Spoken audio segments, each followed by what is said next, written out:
You can waste years trying to figure leadership out on your own, years falling behind, years not knowing why you aren't getting the results you expect. Nowadays, there's more leadership content than ever, and most firefighters and officers are drowning in it and still not making progress. That's why we created the Fireground Company membership. This membership isn't for everyone. It's for firefighters and officers who refuse to be average. Once you join, you gain access to the Insider Podcast, Leadership Q&A, where we answer the questions you submit to us, discussion feeds, private resources, exclusive discounts, and more. Right now, we have a founding member discount for the first 50 members to join. Visit firegroundcompany.com before this offer is gone.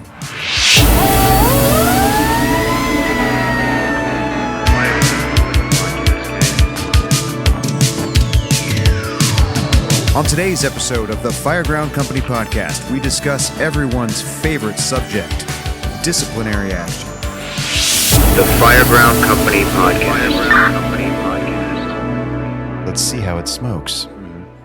All right. Well, we'll go ahead and dive in today on a topic that I guess at first glance is something nobody wants to talk about, which is discipline. And when we say discipline, for at least for this episode, we're talking about disciplinary action, corrective discipline, punitive discipline, that kind of thing, not discipline in the sense of, self-discipline. So if you were confused by the title of that, sorry if you came in here thinking it was going to be some cool rant on self-discipline, but this is something that we need to talk about, and especially from the perspective of a ranking officer, I guess some people, when they get promoted, don't realize that becomes part of the picture now, is that you are somebody that has the power to enact official discipline, right? And I guess it's a good thing to talk about because, like I said, some people just have never been in a position where that's something that they have to be responsible for. And there is sort of a code to it. You can't just go around handing out discipline, but it's also not necessarily the best approach just to say, yeah, I'm never going to do official discipline, So it's just kind of occurring to me now that, you get the gold letters, and all of a sudden this is a responsibility of yours that you have never had, certainly in the fire department, if this is your first promotion, and you probably have never had, in any other walk of life prior to this. So today we're talking about discipline, and I know you have some thoughts on it, and actually kind of jumped up this topic to the front of the line because you're reading some stuff and thinking about some things. So go ahead and bring us into where you're at, and put us in a place where we can talk about discipline. Yeah, I mean, discipline it's one of those things. You see some people and they take it in the wrong direction. There's, to me, what I think is the right application of it. And then what's interesting is when you get promoted, I don't know if everyone thinks about this or realizes this, but when you get promoted, you can get disciplined for actions that you don't necessarily take. You either failed to correct something, or a subordinate does something, and then you're disciplined for that because of kind of how you allowed it to happen, or you were aware of it. So when you're a firefighter, it's usually, for the most part, you're usually disciplined because it's your own actions. And it's kind of a little different. It's just, you got to think about things in a different way. Yeah. And there's a few different definitions of discipline. There's kind of, I guess, wrote down some notes here. There's the more, ownership, Jocko-ish kind of discipline. And it wrote down, training that develops self-control. So discipline is the practice of training yourself or others to obey rules, standards, or a code of behavior. And that code of behavior could be your own code of behavior, your own standards, what you said. And then there's more of what I think is the official department level organizational discipline that we're going to talk about, is the correction or punishment, action taken to correct behavior, enforce standards, or maintain order. But sometimes I think we go too quickly to the official discipline when there's really discussions and talks that can be had that, because ultimately I always hear this in books and I always think it's kind of funny because I've seen it weaponized so much where in a book about discipline for an organization, they talk about we want to correct the behavior. We want the behavior corrected. It's like, yeah, I hear that, but you just put this really bad mark on someone's file. So you got to think about that. You got to be careful with that. But before we get into all that, I guess I'm going to do a little public service announcement for that sounds good. the younger firefighters out there. And this is something that I didn't, I guess I realized, but as time goes on, you realize it more so. And I have, kids that are teenagers now, and I'm trying to impress upon them that the decisions they make starting really in your teenage years and then your early 20s and early on in your career, these are decisions that have consequences that are far reaching, can affect your whole life. You can do something silly, say something silly, and in the wrong place at the wrong time, there could be consequences with that. You could do something at a job where you don't think it's a big deal, but it's a big deal and you get fired. And now that you getting fired is something that's going to follow you around, especially if you wanted to be a firefighter or some other kind of situation where there's background checks and all that, speeding tickets, the drinking and driving. These are things where you're making these decisions and the consequences for the rest of your life can be a big deal. So I just wanted to get that out there that the younger guys, or if you have younger firefighters, I could do a better job of this myself, of just reminding them, just like you would remind your kids or something like that, that the consequences, the decisions you make early on in life, some of them can affect you the rest of your life. And it doesn't seem that way when you're young or at the beginning of your career. But man, it's just, they can be far reaching and you just don't appreciate that. So I wanted to get that out there. Obviously, that's an important message for anybody to hear at any age. And also for the younger people that are just starting in the fire department, that this is, again, it's not just a job. You're taking on a lot of responsibility, and that can get really real really quick. So it's a good reminder for everybody. I think if you're listening to this and you're just coming into the job, or you're younger and just kind of wrestling with that idea of responsibility and adulting, as they say, so. Yeah, one of the easiest areas, just as you were talking, I was thinking about it, and we'll come back to this with some of the stuff we're going to talk about, but is the driving stuff. And some of these policies are almost, I would say, weaponized against the firefighters. But yes, I feel that. That's an easy way to get yourself in trouble because of, the stopping at lights, the speed and everything. And the departments, it's a balance. We got to do our job. But the balance of it is also you're trying to make sure that we don't get hurt and that we don't hurt anyone else. So, yeah, we have policies and all that. And some of the edges of those are easy to violate, or you're not even thinking about it. You're not doing it maliciously because you're focused on trying to do what you're supposed to do and get to the emergency. But the full stop stuff, and it's always an interesting thing we talk about, the full stop, because depending on what your policies are, there's people almost react in a worse way to the full stop at intersections and stuff like that. And a lot of people get, in our region, because that's a very common policy, get jammed up over that.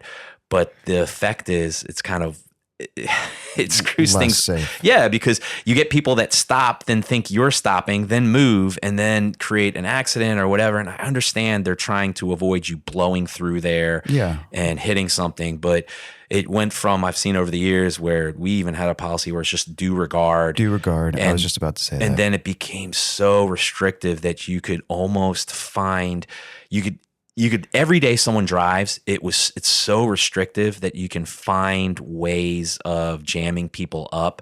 And depending on who the leadership was, because we've gone through that, we're not in that place right now, but we've gone through situations where some of the leadership was just weaponizing it against people, and for maybe they thought it was the right reasons, but it wasn't, I think. And just looking for the tiniest little infraction. And it just, and that's, again, that's discipline is tied up in that. But I just want people to be aware that that's probably the most likely area that they can get themselves, as far as the actual responsibilities of the job, really caught up in, and implications longer down the line, further down the line, I guess, as far as your career. So.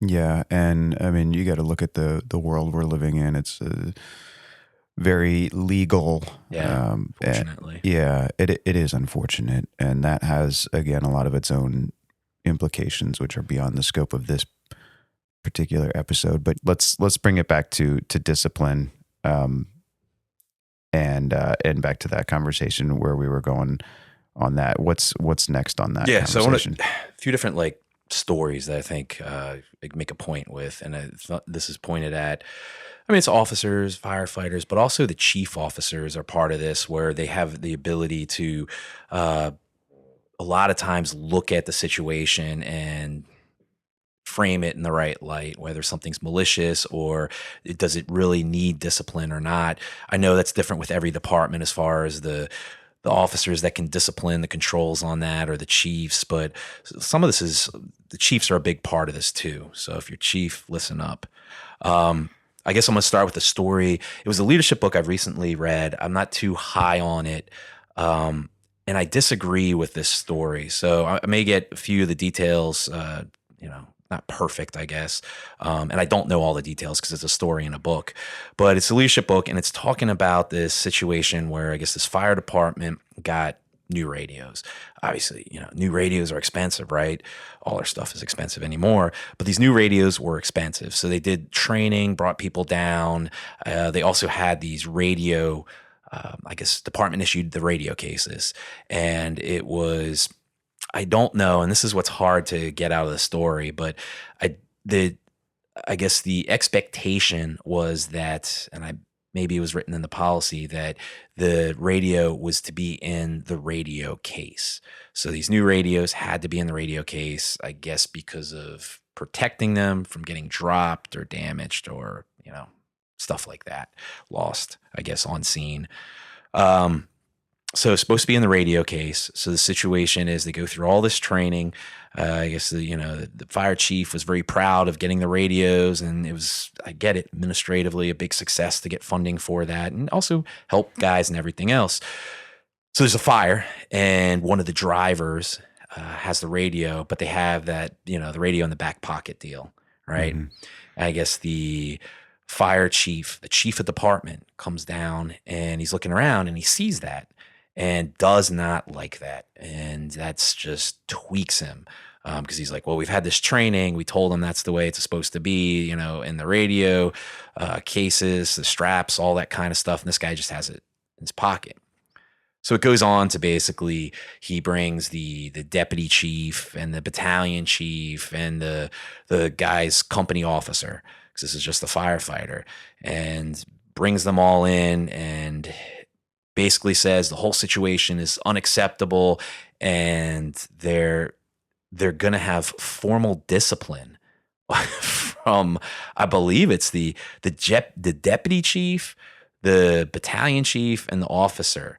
And I'm just like, what in the world, dude? And in the book, they're talking about how this is a great example of discipline. And again, I don't know all the, there's details that are maybe left out. I don't know exactly the culture, like we like to say, of that department and all these other things. But from the information in the book, it's so over the top. And it's,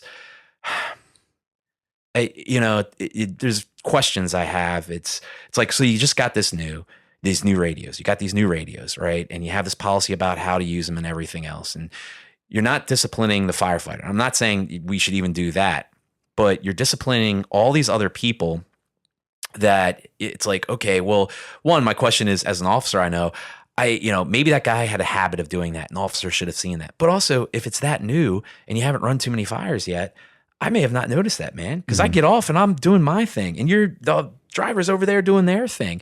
So the officer may not even have had a chance to correct the situation, right? So you have that going on. So you're going to discipline the officer. You're going to discipline, at least I remember, I think it was the battalion chief and a deputy chief. And I'm like, what is going on, man? And I guess, it sounds to me that this chief of department took this almost personally, that they're disregarding what he said. And this is where the discipline, the destruction that stuff like that does to the department, it's great, man. Yeah, maybe you get these people in line, but now you're losing that buy-in to a certain degree. I can tell you that firefighter isn't going to turn around and probably be like, yeah, I was wrong, or the officer is going to have some, animosity towards the chief of department and all these other people. You're going to lose a little buy-in. And again, it's like, well, did they have to discipline? Was this more of something the chief could have said, hey, we just had this policy. Obviously, the training didn't take hold in the sense that I really want to have the radios in cases, because you go to this training and it's probably like all about the radio functionality and everything else. And maybe there's a little blurb about the cases. Like, was it the failing maybe of the department as a whole, the way it implemented? Not necessarily one person, but, hey, fire chief, maybe you didn't make that clear enough that was this red line that you can't cross, and maybe that wasn't pushed out in the training the way it should have been. So if it's that important, that should have been said during the training. We will write you up if you fail to have it in a case. I mean, because it seems like an extreme thing, you know what I mean? Yeah. And that's an example of just taking things to this extreme instead of correcting the situation. Because I thought when you read these leadership books or fire department books, it's about correcting the action. It's not about having that written piece of paper in their file. Right. And I think that's important to point out in this, which you said already, but I'm just going to highlight it, is that the leadership book that you're pulling this story from was framing this as a win, as a success, as like the right application of discipline. Correct. This was actually highlighted in the book as an example of what to do. Yeah. And you disagree with that. Totally disagree. I just totally disagree. Obviously, I don't know everything. Right. But it's just from the information that was given, it just seems like an extreme thing to do. And I mean, people forget, like these battalion chiefs or the chief of department forgets that a lot of times these disciplinary actions, these papers live forever. Yeah. So if you truly have something that happens, an unfortunate situation, maybe a car accident, a lot of departments will pull all this stuff and they paint a picture of you that may be a little unfair. Yeah. Do you think part of that comes from like the ability of this? Let's put aside the person that wrote this book for a second, that is praising this disciplinary performance. And let's talk about the chief in this story that did it. I mean, we talk about this a lot. Do you think part of that is because when you get to that higher level, that administrative level, that the people on the street become numbers and names on a sheet, and they lose that human connection of like, oh, I'm doing something to a person, and they get so wrapped up in this performative thing of, oh, I need to send a message or whatever, but they're not really seeing the person that.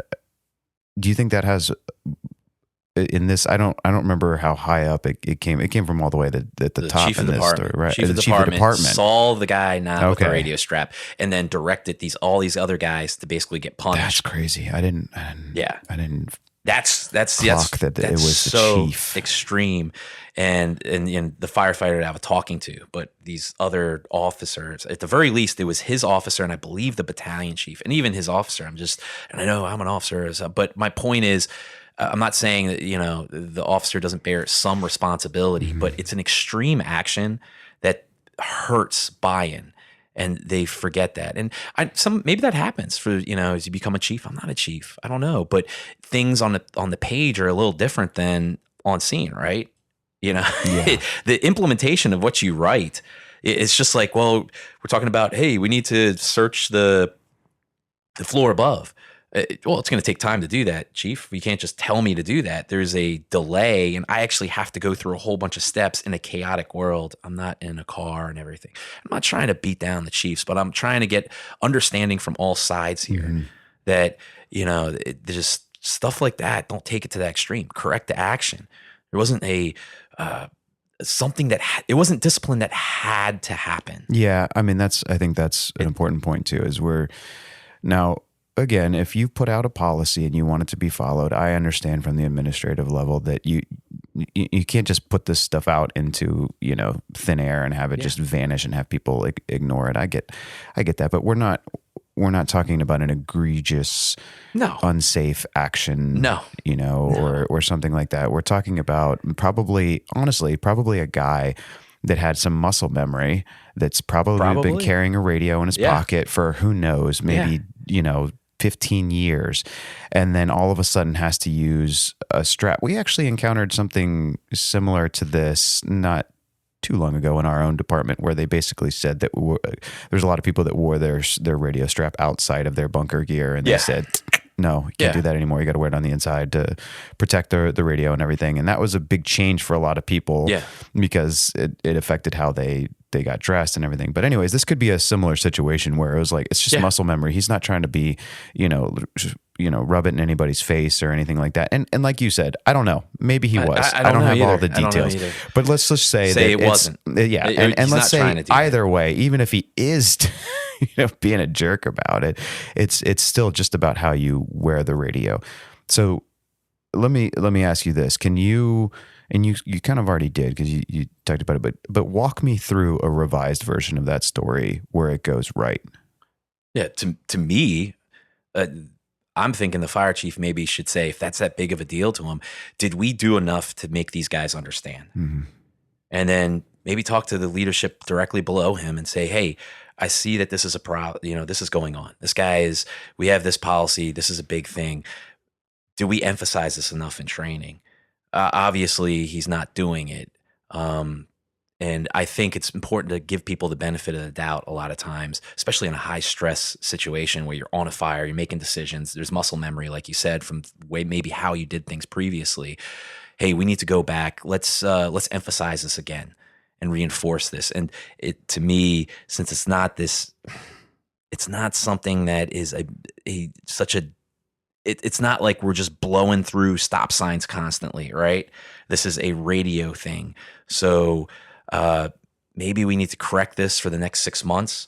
Go bring in the deputy chiefs and tell them, hey, fellas, I want this corrected. Mm-hmm. Let's be on the lookout for this. Let's change this habit. I want you to push that down to the BCs and the officers and be on the lookout. Let's change this over the course of the next 6 months.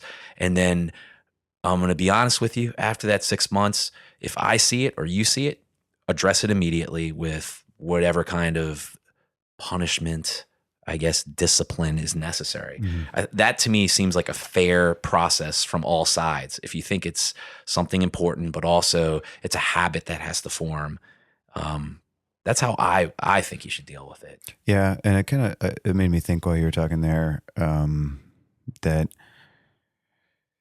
we've used the term leadership capital, and it kind of made me realize that if you're smart at different levels of the chain of command, you can actually leverage somebody else's leadership capital. So as a battalion chief, you might not have as much leadership capital with that firefighter, but their direct officer might. Yeah. If you've done things right and, you're a good leader and everything, you probably have some capital. So that chief can leverage their capital and say, hey, I need you to talk to this guy. Okay. Yeah.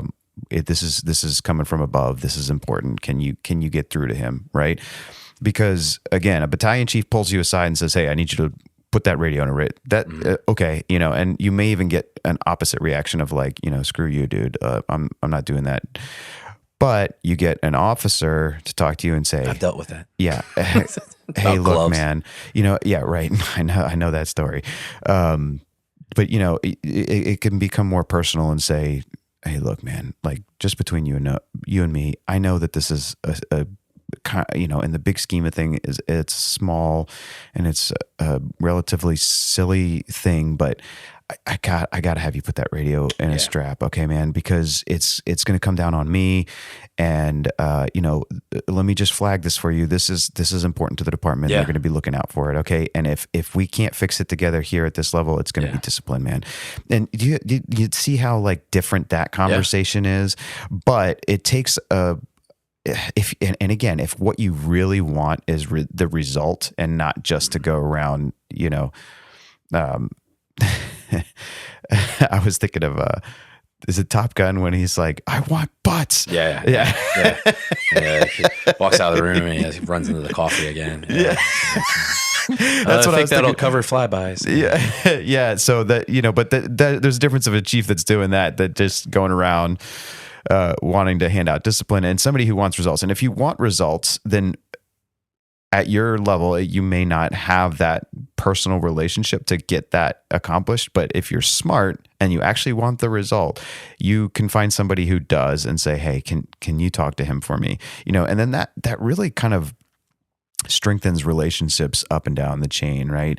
Because from the officer to the firefighter level, you're giving this person a chance to basically avoid discipline, right? And then from the officer to the battalion chief or the upper level, that person is saying like, hey, I trust you enough to handle this without me getting involved, and I know that you are capable of that, so I'm giving this to you. It's funny you said the Top Gun thing, and that actually is a pretty good scene if you were to go back and watch that whole scene where Maverick does the flyby. It shouldn't do that after he violated another safety rule. I know it's a movie, and then he's there and he's hearing basically the next level of leadership up getting chewed out by this other guy, and makes a statement, I guess that covers flybys, then takes him in a room, starts talking about the original safety violation, as far as doing stuff at a certain altitude so you don't crash into mountains or something like that.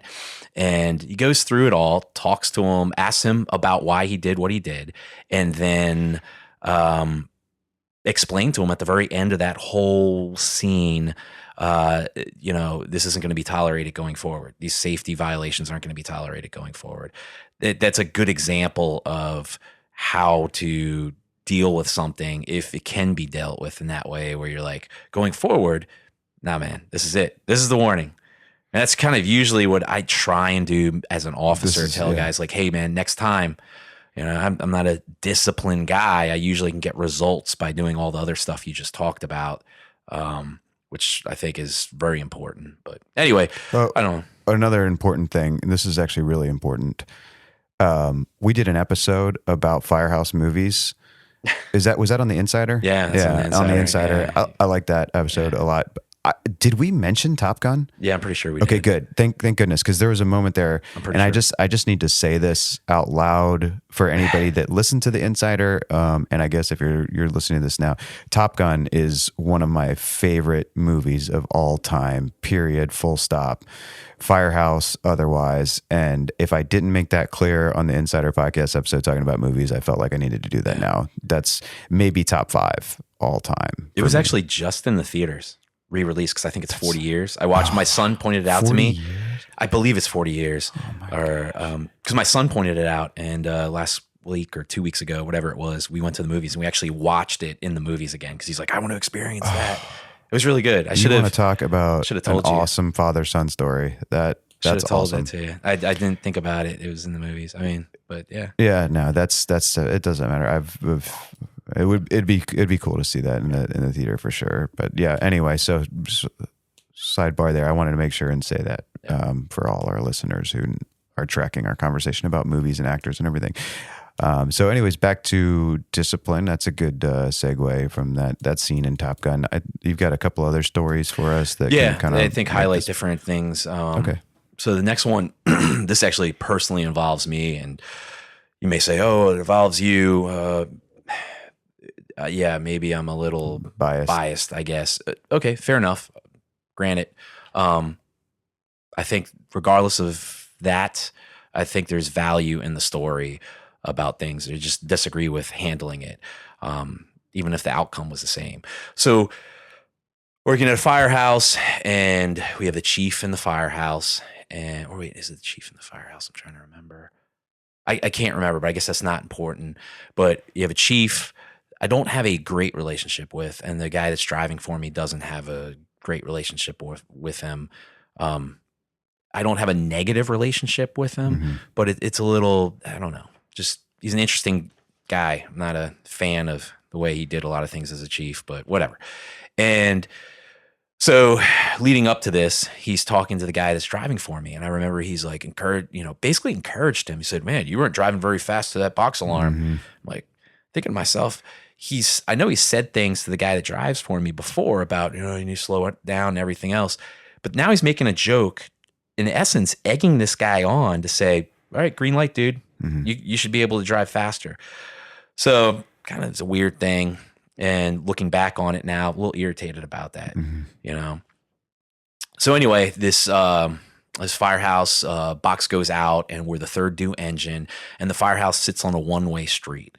So there was common practice, even when I was a rookie at that same firehouse, and when the I guess you would get something in the middle of the night, like a box alarm, there was the firehouse sat maybe probably less than 50 feet from the corner, and you come out, and the street basically was one way to the left. So you make a left, and you'd have to circle around the block if you wanted to go to the right in a different direction. So the practice there was, if it's late at night, you would pull out, you would look at the intersection, which is a stop sign controlled intersection to your right.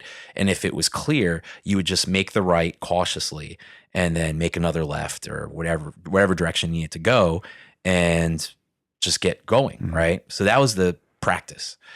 And there was a new policy. And okay, it's my fault. It's my fault. I didn't know all the details of it. It was super restrictive on stuff about what you could do, the wrong way of the streets, examples, everything else. Anyway, box comes out.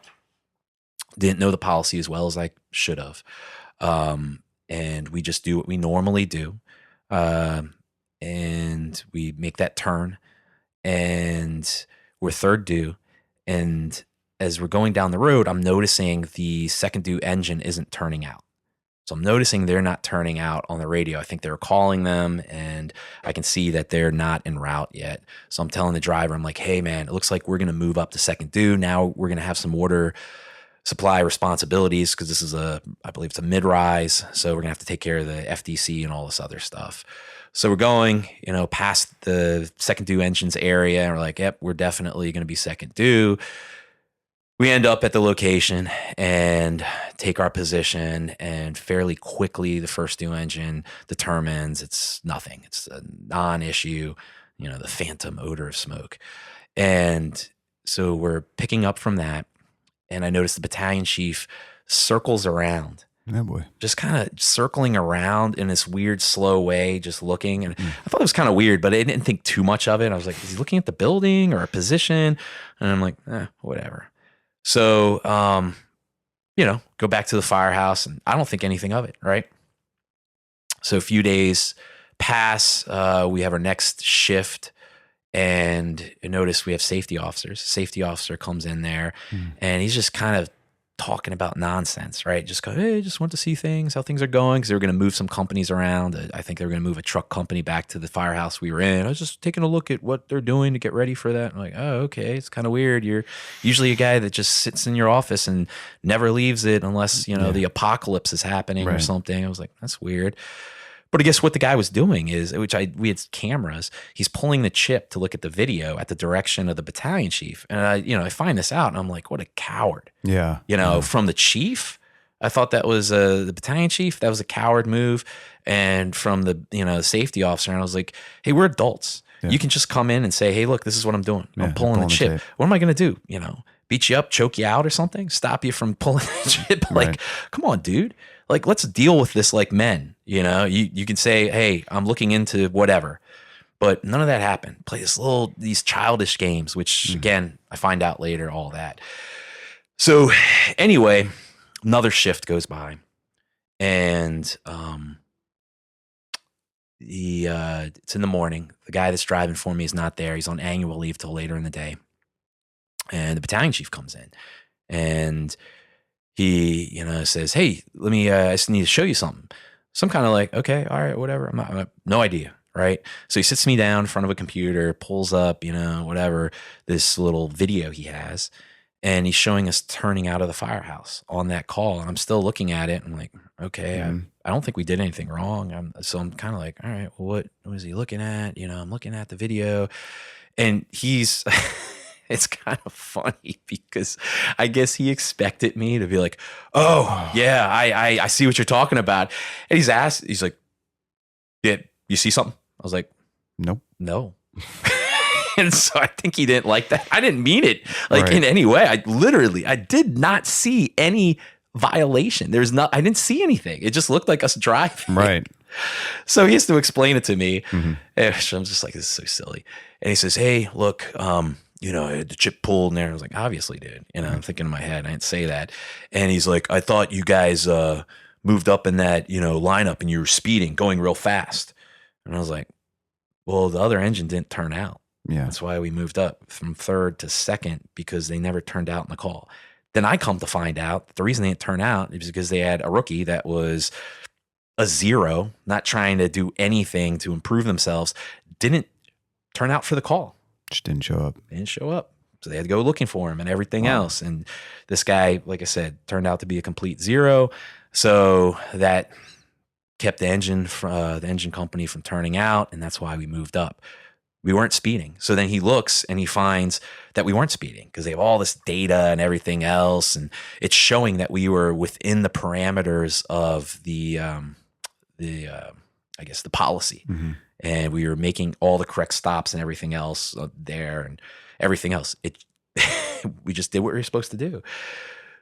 So he's like, I was looking for that. And I was like, okay, doesn't look like, where are we? He's like, well, it looks like, I think you're going a little fast, but it's all within, the policy. I was like, okay. What are we doing? So he's like, you notice anything else? And I was like, no, I don't notice anything else. So he says, you didn't have your seatbelt on for the first, couple seconds. And there's a guy in the back that didn't have a seatbelt on. And I'm like, okay. I was like, yeah. We pull out of the firehouse and we're probably 20 feet off the ramp, and I click in.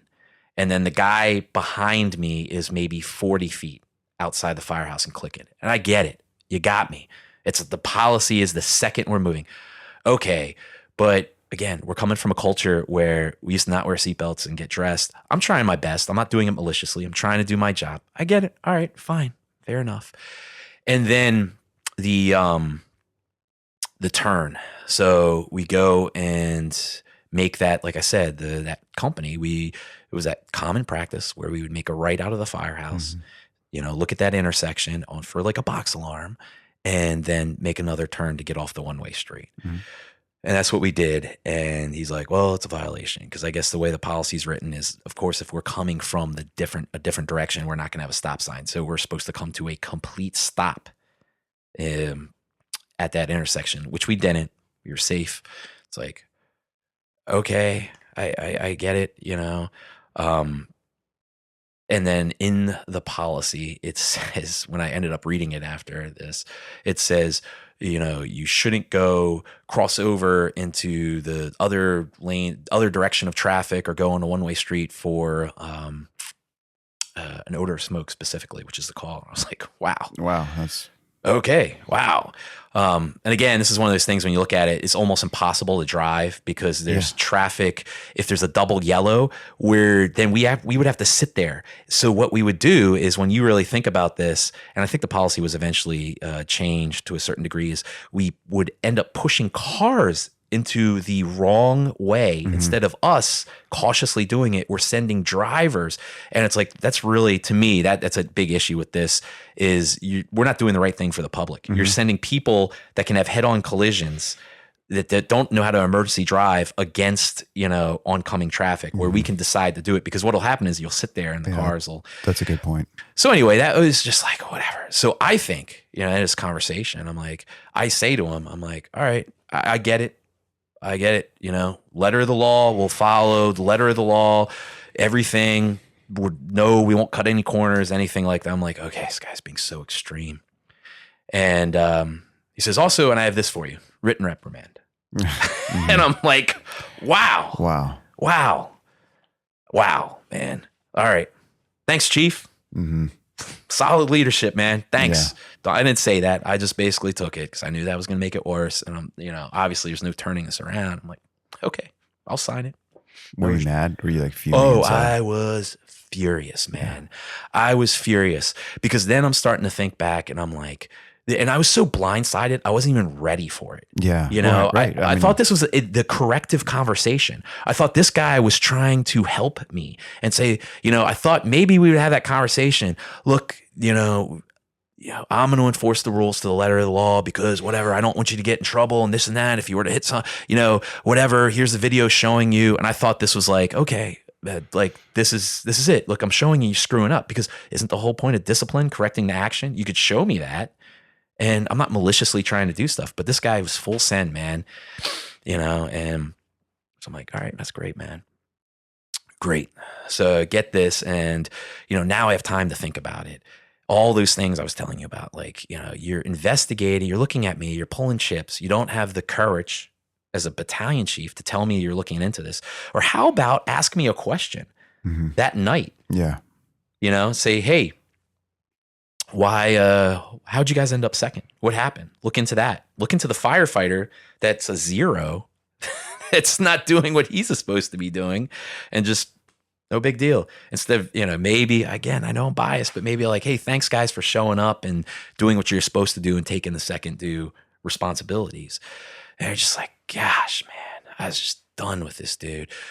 So I'm just festering. And then I got the guy coming in and he's going to get the same thing. He's going to get, a reprimand.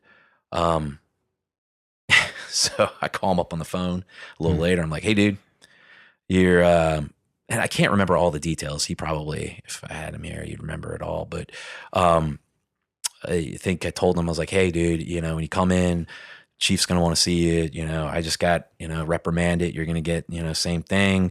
I think they were trying to take his driving away from him or something. He had a bad relationship with this guy. He did some stuff he probably, knows he shouldn't have to egg this situation on with this chief. There's a little tension there. But at the same time, it's like, what in the world, man? So, chief comes in. He comes in when he's from his annual leave later that day.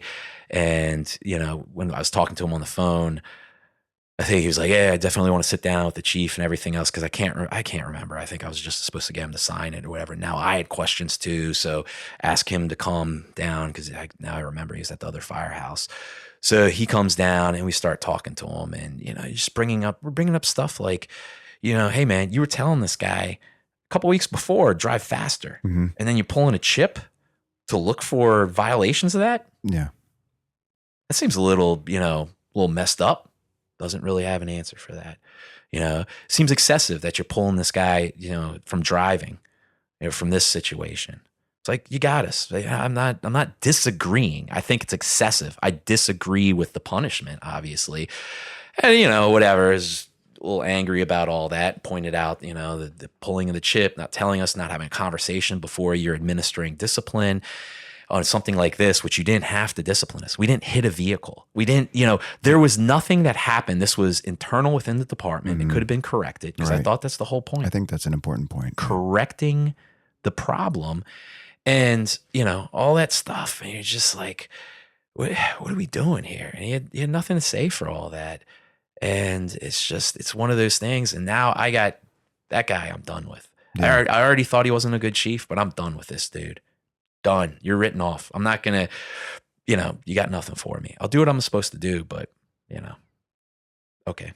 So, yeah, I mean, I like I said, I get I'm biased, but I think there was a few things there on the other side of that, the way that chief could have handled it. Or if it was some kind of situation, officer, firefighter, there's a few takeaways. I don't know. What's your perspective on that? No, I mean, yeah. You totally disagree with me if you want. I don't, like I said, I know I violated the policy. I have a follow-up that it's like, I don't think any of our listeners are on this side of it, but I will say real quick, just that I've had this very similar experience with that. And it's like, I had a similar thing. I got back to the firehouse, didn't even know, I mean, know anything was wrong, and then all of a sudden it's like the world comes down. It's like I, like I killed somebody or something, and I did, like nothing happened except these internal policy breaks, right? Maybe a little, but and it was the same thing, and then all of a sudden something that I saw is like just this two-faced nature of some of these chiefs. I had, one chief similar to this situation that had previously told me like, speed up, go faster to these calls and stuff. And now they're like, what are you doing? Yeah. And another one that was talking to me again, like I was the scum of the earth for this minor policy. I remember he said, if I was in charge of this, you'd be fired right now. Like stuff like that. Crazy. Like settle down. It's crazy. This is, you know what I mean? So anyway, so I get where you're coming from now, but let me put this on a set, and this is going to be a little bit difficult to answer. And let's do it. Yeah. So let's walk slowly here, but because what I'm hearing you say is that there's kind of a gray area, right? Yeah. And there are many personalities, and I know a lot of them in our department that don't see gray areas in discipline. They're going to say, they're going to look at this, as you said, to the letter of the law, and they're going to say, well, you should have been familiar with this policy. That's on you. You didn't read the policy. It's right here. Yeah. It actually says word for word that on an odor of smoke, you shall not make this turn, right? The policy says you will have your seatbelt on before you move the vehicle. I don't care if it's a minute. Yeah. I don't care if it's 5 seconds.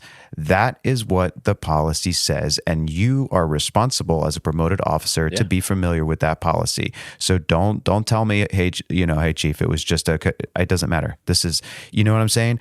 And that personality goes all the way to the top. And there's an argument that could be made for that, right? Like we don't make policies as guidelines, really. They are the policy. They're black and white.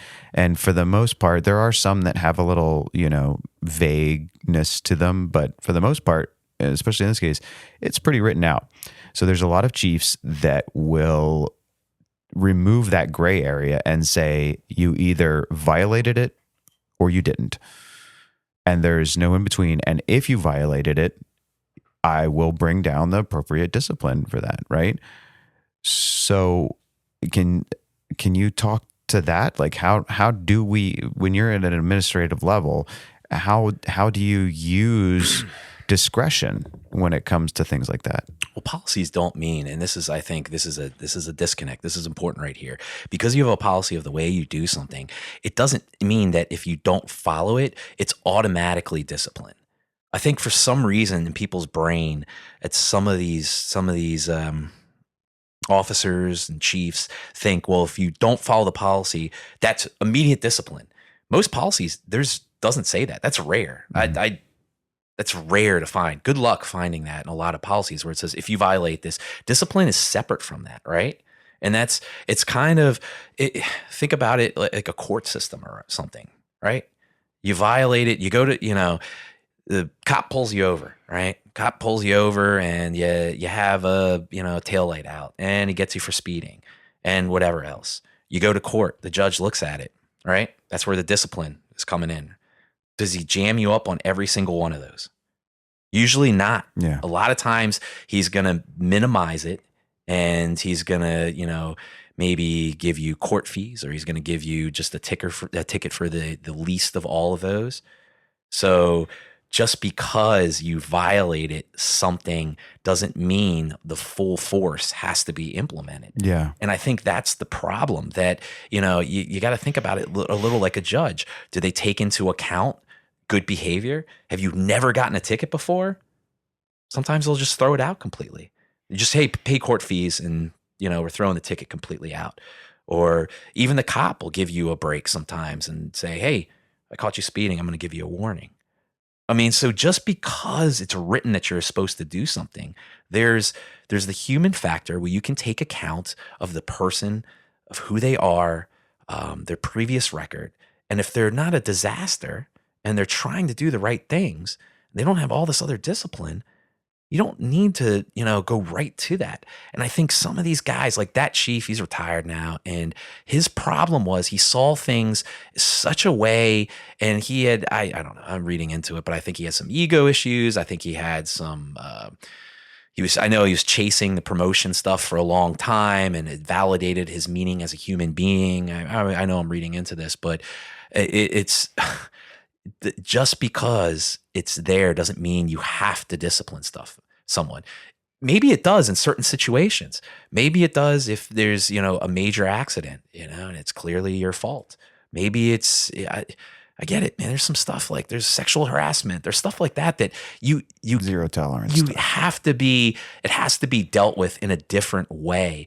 But the whole point of being a leader at these, as an officer, as a chief, is you look at those situations, you look at the people, you look at the policies, you look at the rules, you look at the necessary discipline, and you apply it appropriately. And that's where things go haywire, is when they see it as black and white. They don't take the human factor in, and they don't look at it where I thought the whole point of discipline, where these corporate nice speak kind of things, is about changing behavior. Mm-hmm. Well, if I can get the change of behavior without all the, the official discipline, isn't that a win? If it's not something egregious where I have to document it with formal discipline, there's a lot of circumstances where that's not the case. So to me, that's the problem with that and those kind of chiefs, that they don't grasp, Yeah. So I don't know. Yeah. No, that's a good one. Like I said, I think that unpacks a lot of things that probably people recognize in something that's happened to them before, and from a lot of different perspectives. So you got another story to highlight. So this is the tables are turned. Okay. Now I'm the officer. Okay, here we go. I'm the guy that's kind of finding out what's going on. Okay. So a while ago, years ago, it was a medic unit at a firehouse I was at, and I'm on the engine. So I don't know. It's a separate call. I have no idea. Or at least I don't know even if I was on it, I don't know what's happening in this medic unit at all. It's kind of comes to light a little later. But basically it's a highway call, and someone in a vehicle gets, I guess, the medic unit hits the mirror or something like that, like a small little kind of thing, right? And the medic unit, I guess, keeps going. So the person ends up calling 911 and saying, hey, this happened. So it starts this chain of events where then the state police start looking into it, and they're just trying to figure out what's going on, right? What happened. And it sounds like they're handling it like we just trying to figure out what's going on. So then this starts going, working its way through. This is all on the same day, where it's like I said, it's been a while. So it works its way through. They figure out that it's the medic unit at the firehouse I'm at. And we have a safety officer that gets involved, and the chief, but I remember mainly dealing with the safety officer, and they're trying to figure out like, hey, did the vehicle hit this other vehicle? Do they know they hit it? But, and they're asking, so they, ask the two guys on it. The one guy, I think, went home the evening on night side, and the other guy's still there, and they both say no, they didn't hit it, So I'm getting more information from the safety officer. The guy's typing up, because we have to type up these statements, like saying, oh, I didn't, they didn't hit it, everything else. And I'm starting to get to this point, this realization. I was like, they hit this vehicle. It sounds from the information I was getting from my position, I was like, these guys hit this vehicle. And we have video, we have cameras. Yeah. And these guys are holding fast to their story. So I can see where this is going, man. And I'm like, look, man, if these guys, I'm thinking in my head, I'm like, if these guys write up this as they didn't hit, they haven't turned it in. It's not official yet, but that's the direction they're going. If they write it up as they didn't hit it, and they clearly on the video. I mean, it's one thing to say they don't notice it, but on the video, if there's any back and forth, like look at each other, talk, like, do we hit something? Hey, I think we hit something. Any of that, it's going to look real bad, man. It's not going to go well for them, especially if they say, we have no idea. So I knew the guy, he's like I said, this is where you start taking, to me, I'm trying to do the right thing. And I'm taking into account who this person is. This person has, in the firehouse, they're going through a process of getting their medic, and they're doing the right things. They try to do the job the best they can. They're all these other things I take into account. They're respectful, this. So I realized this person, man, I don't want to see something happen to them. And I can tell if they do this, it's not going to go well.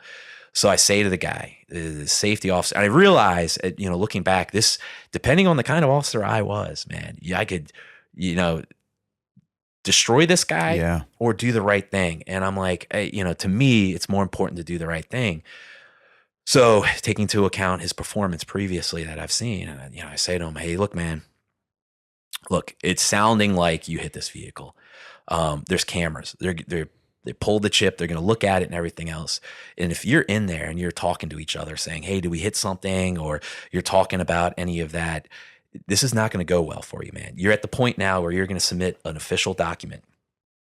I know where this is going just by, what you said and where the document's going. This is the point of no return.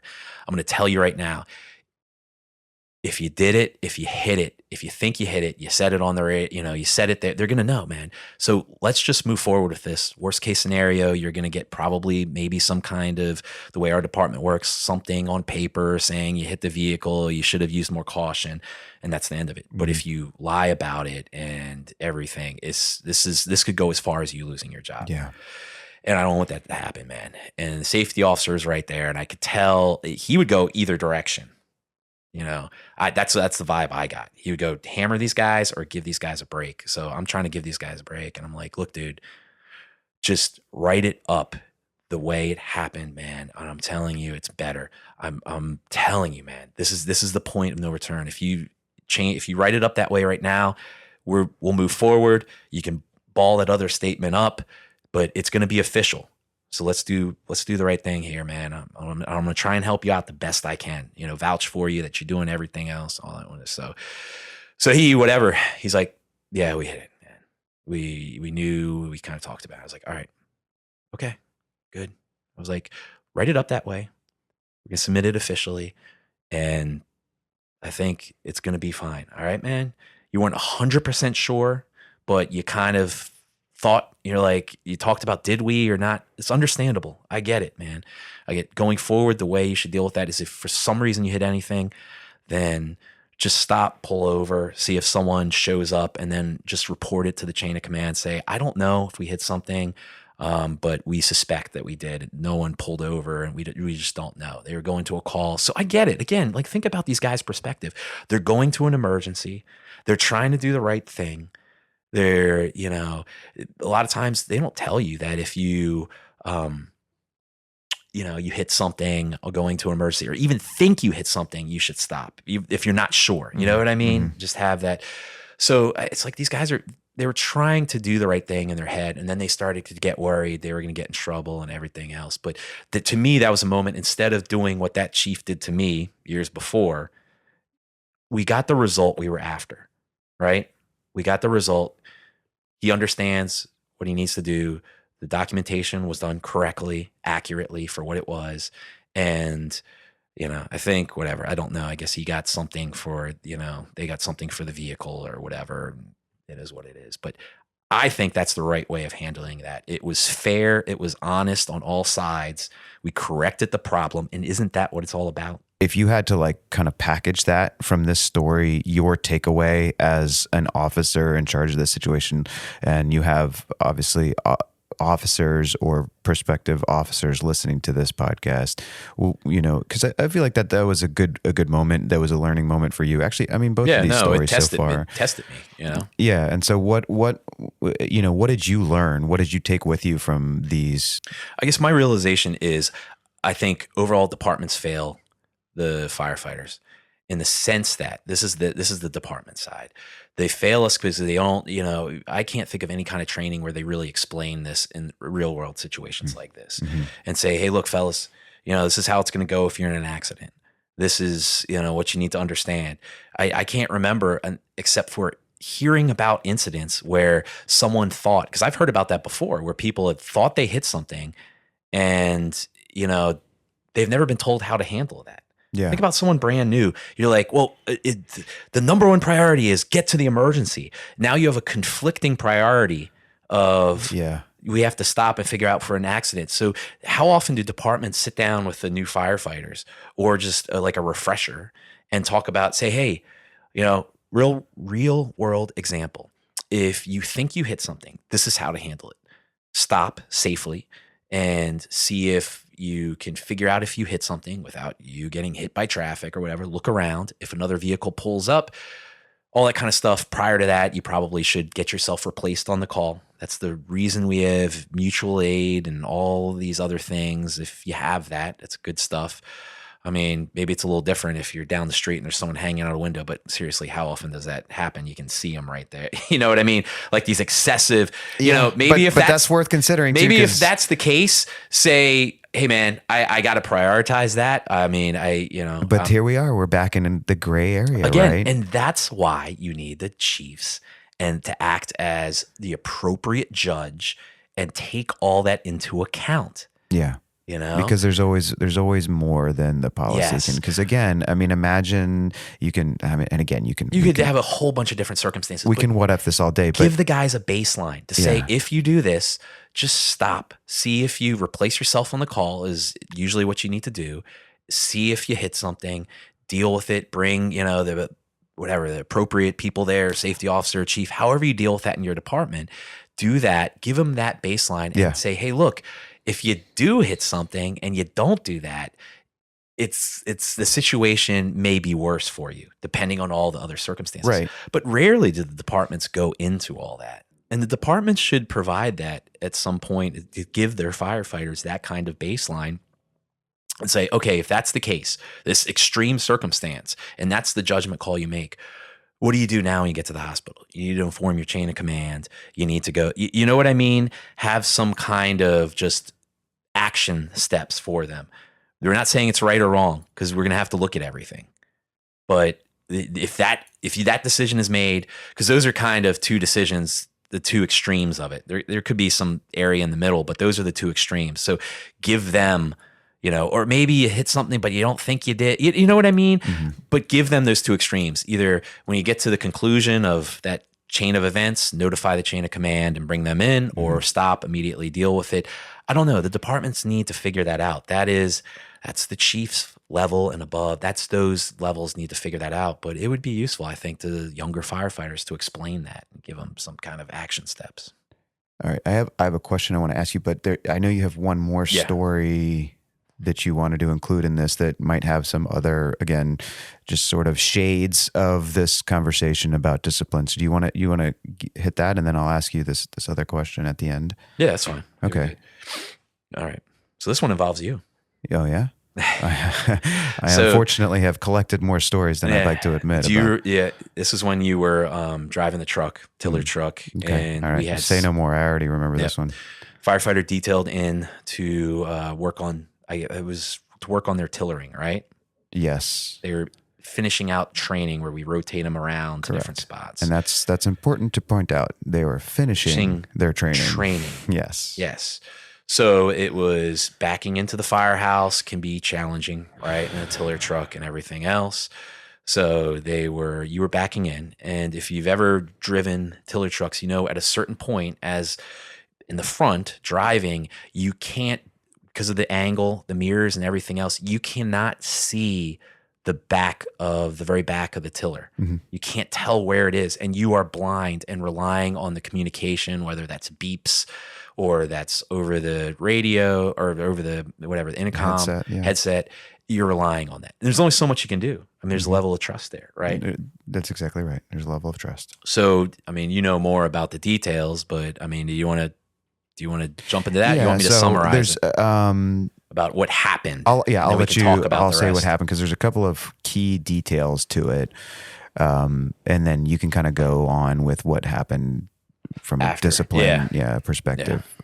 So the again, this person had been detailed in to train on the tiller, and this is something I've dealt with several times before this. And so in the morning, I ask them, before even the first call, I say, "How are you? What's your confidence level on this? Are we talking like complete training, or are we talking about you're just getting reps? Because I've had some tiller people who are training for the tillerman position that are like, yeah, this is my first day, and it's like, oh, okay, Yeah. so we'll take it slow. We're going to go to a parking lot. We're going to do this, but when I had this conversation with this individual, they're like, I got it. And I was like, all right, cool. Okay. So you're confident. All right. Yeah, I got it. I'm doing this as a check mark. Yeah. I was like, all right, cool. So another important thing to point out is that this is at night. This is at the end of the day. Yeah. Okay. So I've been driving all day, Yep. kind of, sussing them out, Yep. everything's going fine, whatever. So again, we get to this, we've backed into the firehouse, several times already successfully. So we do this, we go to back up, and as you mentioned, there's sort of a a moment of blind trust where you just assume that the person behind you is doing the right thing. But if not, there is plenty of ways. As you said, there's a little foot beep thing that you can communicate with to tell the driver to stop. And obviously we have headsets that we can talk to each other. So I'm backing up. Things seem to be going as normal. I don't hear anything, not a stop from anybody. And then all of a sudden, crunch. And what had happened was, and again, there's various stories, and kind of like in your other story, this person kind of freaked out and changed their story a couple of Waffled a times. little, Yeah, yeah. they was like, what happened? And my first question was, why didn't you say stop?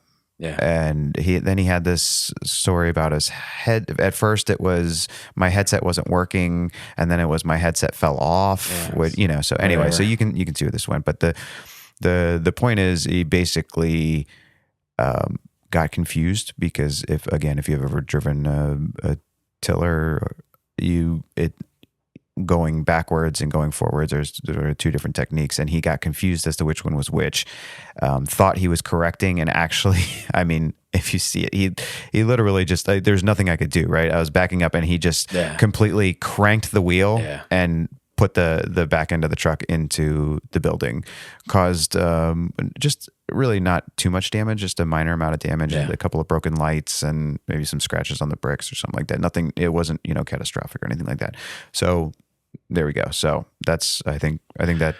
Yeah. Well, it led paints the to, picture. so it leads to, we do all this, witness statements, you type stuff up, they type stuff up, whatever. The officer types stuff up, all this stuff, and then they send it to this accident review board and everything else.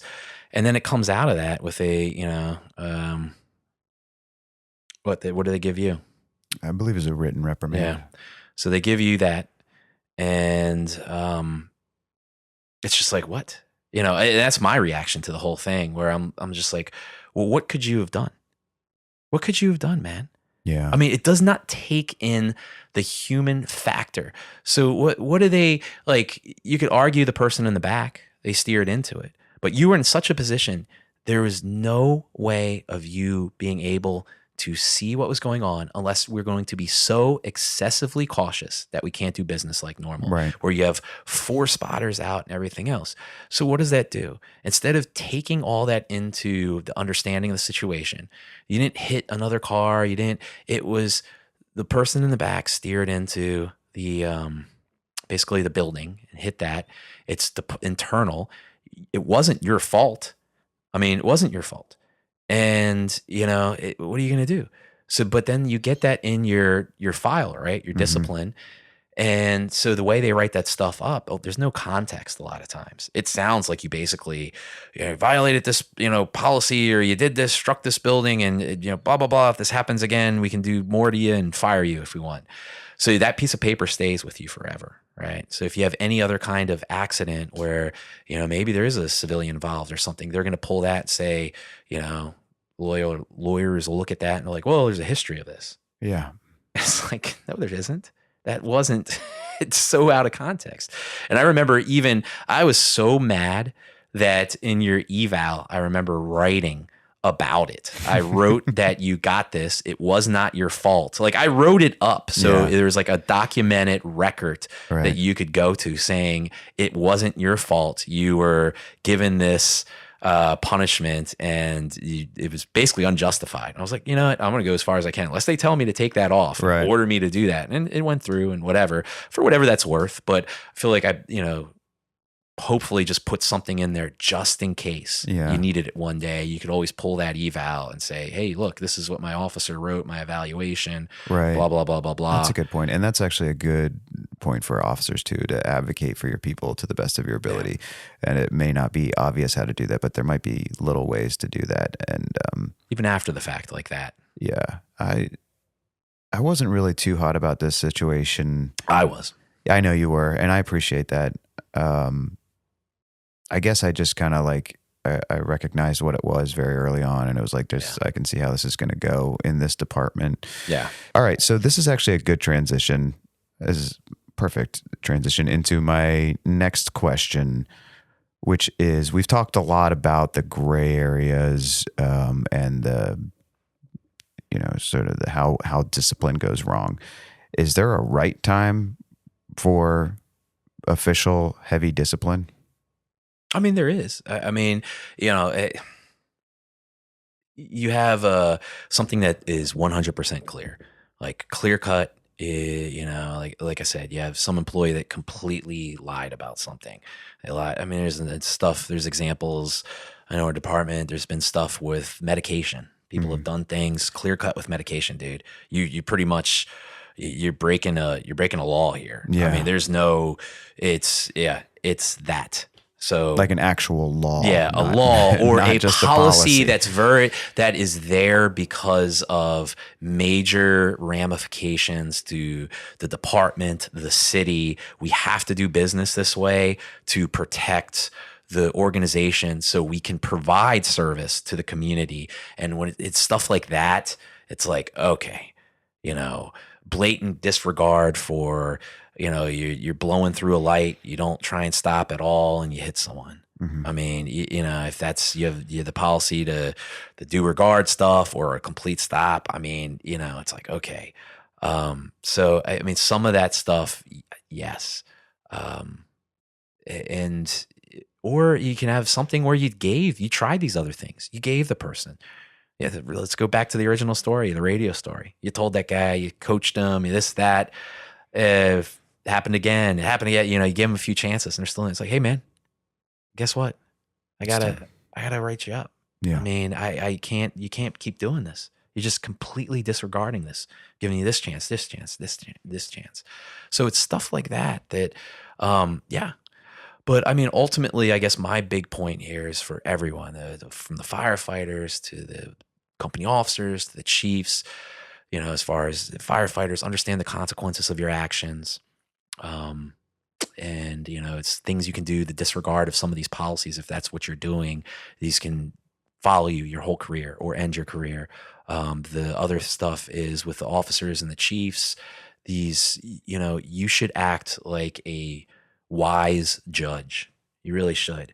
Take into account the person, take into account their performance, the situation, the circumstances. Just because they didn't do what a policy says, and when you look at the big picture, determine what's reasonable in that situation. Maybe it's some kind of follow-up. Maybe it's some kind of training.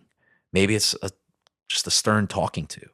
Maybe it's documentation that isn't discipline, saying, hey, look, we're going to put this in your file and I'm going to leave it here. And, I'm going to look in the future. And if you keep doing stuff, I'm going to document that. And then it's going to be much worse. So we're going to, there's all these things, but you really have to be a wise judge at that level, at the officer level and the battalion chief. And if you're not, if it's always black and white, sometimes it is, like we talked about, but if it's always black and white, you're wrong. It's not always black and white. It isn't. It is sometimes, but not always. And most of the time, it's not black and white. And that's why you have to make these judgments. That's why you're the officer. That's why you're the battalion chief. Those are hard, man. It's hard on the other side. So, take that seriously, that you're doing the right thing for the person. You're not jamming them up for no reason. You're also protecting the organization reasonably in the city or the county or whatever, man. You're balancing all that. That's what leadership is about. That's what it's about. All right. Well, I think that's a good place to bring it home there. What do you think? Yeah, sounds good. All right. Well, that's discipline, and I'm glad we talked about it. It's not necessarily a fun topic. Obviously, we all have our own history with discipline, either giving or receiving, and it's not usually one of the bright parts of anybody's career, but it is worth talking about, and it's something that in any institution like this, whether it's the military or the fire department, or you're going to encounter it at some point, especially as an officer. So I'm glad we talked about it. I think this actually ended up highlighting a lot of good stuff. So, anyways, you got anything else? Yeah, no, just go to the website, firegroundcompany.com. Check out the membership. Right now it's $8 a month. This is where we unpack this stuff in your circumstances. So if you have questions like this, you can directly send them to us through an email or the discussion feed. But these are the things that I realized early on in my career, I didn't have all the answers, and I was looking for some mentorship, some direction, and there's some guys I could go to, but sometimes it's not always easy going to guys directly, or they didn't have the answers or the experience. So that's the point of the membership. It also helps us out so we can keep doing this. So again, go to firegroundcompany.com, check out the membership. You're going to get more than that $8 back at you. All right. Thanks for listening. Thanks for stopping by. Check us out at firegroundcompany.com. You'll find links to all our social media accounts and our YouTube channel, and you'll stay up to date on everything we're working on. We also have a store on our website where you can support us as we grow this community, plus working on some great courses to help you strengthen your leadership in the fire department and support its traditions and culture. Last but not least, subscribe to the podcast, give us a rating, leave a comment, spread the word, get this out to the firefighters who are hungry to make the job even better. The Fireground